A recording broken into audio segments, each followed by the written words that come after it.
Мынау жаңа жылдың өзі үлкен бір өзгеріспен басталды. Әсіресе Қызылордада өткен құрылтайдан кейін елімізде күрделі бір жаңалықтар болды. Шын айту керек, ең басты жаңалықтың бірі ол бұрыннан қолданыста жүрген конституциямызға өзгерту, оған өзгерістер енгізу мәселесі көтерілді.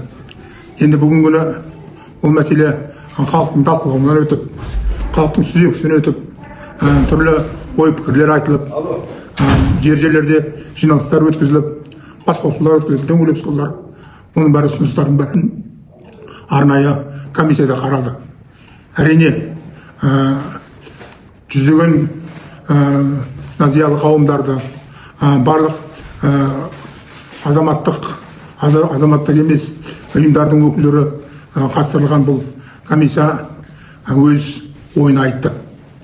Ол негізгі соңғы бір тұжырымдамасы жергілікті басылымдарда, яғни республикалық ақпарат құралдарында жарияланды.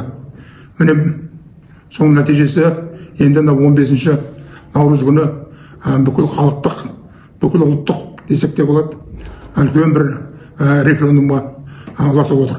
Сауран аудандық ақсақалдар кеңесінің төрағасы ретінде осы елді, осы жұртты, осы 15 наурыз күні, жексенбі күні референдумға қатысыңыздар, келіңіздер, дауыс беріңіздер.